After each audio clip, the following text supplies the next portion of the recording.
மாப்பிள்ள எத்தனை நாளைக்கு தான் பழசே நினைச்சுக்கிட்டு இந்த வாழ்க்கையை வீணாக்கிட்டு இருக்கீங்க? எத்தனையோ நாட்கள் போயிடுச்சு. இனி இருக்கிற நாளும் இப்படித்தான் போகிறது. என்னுடைய தலையெழுத்து. மாப்பிள்ள இன்னைக்கு உங்க பையனோட பிறந்த நாளுக்கு மாப்பிள்ள, இன்னைக்கு கூட வீட்டுக்கு வரலைன்னா எப்படி? இன்னைக்கு என் பையனோட பிறந்த நாள் இல்லை மச்சான். இன்னைக்கு ஏன் மலர் நம்ம எல்லாம் தவிக்கி விட்டு போன நாள் மச்சான்.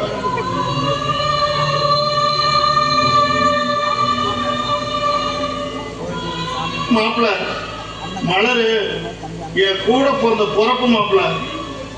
20 வருஷம் நான் அவளோட வாழ்ந்தேன். ஆனா இருந்தாலும் அவ இறந்ததுக்கு அப்புறம் இந்த 6 வருஷத்துல நான் சராசரியா வாழ பழகிட்டேன் மாப்பிள்ள. ஆனா நீங்க ஒரே ஒரு வருஷம் தான் வாழ்ந்தீங்க. ஆனா அவளோட அன்பை உங்களால புரிஞ்சு இருக்கலைங்கும் போது எனக்கு ரொம்ப கஷ்டமா இருக்கு மாப்பிள்ள. நான் மலரோட வாழ்ந்தது ஒரு வருஷம் தான். ஆனா அவ காட்டின அன்பும் அக்கறையும் 100 வருஷம் ஆனாலும் என் மனசு விட்டு போகாது மச்சா. என் மனசும் மாறாது மச்சா.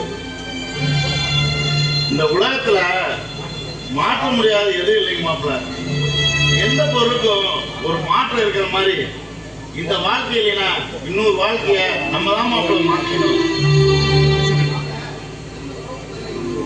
மாப்பிள்ள இறந்த உறவுக்கு பதிலா இன்னொரு உறவை தேடிக்கிறது தப்பு இல்லைங்க.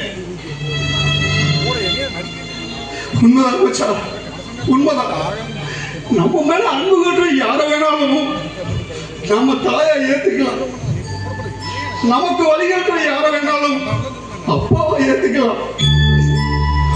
அண்ணன், தம்பி, தங்கச்சி இப்படி எல்லா உறவும் இப்படித்தான். ஆனா மாற்றே இல்லாத உறவு அது மனைவி மட்டும்தான் மச்சா.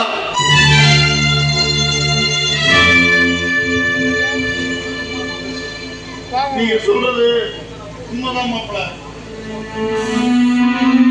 உங்க மகனுக்காவது கொஞ்சம் நீங்க வீடு வரைக்கும் வரணும் மாப்பிள்ள. வாங்க மச்சான், வீட்டுக்கு போலாம் மச்சான். என் மகனுக்கு நீங்க தாய்மா மட்டும் இல்லை மச்சா, தாயும் தந்தையும் நீங்களும் அக்கா தான் மச்சா. நான் உங்க தங்கச்சிய பிரிச்ச பாவத்துக்கு மலர் கொடுத்து பிராட்சி தந்தா என் மகன். அவன் இனிமே அவன் உங்க மகன் மச்சான், உங்க மகன் மச்சான். எல்லாரும் மலர் செத்துட்டான்னு சொல்றீங்க மச்சான். அது இல்ல மச்சான், தப்பு மச்சான். அது மலர் அமைதியா தூங்கிட்டு இருக்கிறான் மச்சான். தூங்கிட்டு இருக்கிற மலர் சாகல மச்சான்.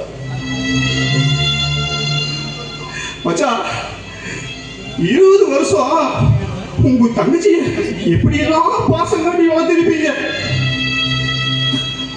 ஆனா எங்கூட வந்த அந்த ஒரு வருஷத்துல 20 வருஷம் பாசத்தை அவளை தூக்கி எரிய வச்சு அவன் மனச நான் எப்படி எல்லாம் நோகடிச்சிருப்பேன். அதை நினைக்கும் போதுதான் மச்சா என் மனசு கூடி குறுகி துடிக்குது மச்சா. கூடி குறுகி துடிக்குது. மாட ஒண்ணு மச்சா, இன்னொரு ஜென்மம் இருக்குதோ இல்லையோ ஆனா எனக்கு தெரியாது. ஆனா இந்த ஜென்மத்துல மலர் கூட நான் கொஞ்ச நாள் வாழ்ந்தாலும் மனசுக்கு நிறைவான வாழ்க்கை வாழ்ந்திருக்கிறேன் மச்சா. அவன் மச்சா விட்டு கொடுக்காத சொந்த மனைவிதான், விட்டு விலகாத பந்த மனைவிதான் மச்சா. மலர் எந்த சூழ்நிலையும் எந்த இடத்துல எனக்கு விட்டு கொடுத்தே இல்லை மச்சா.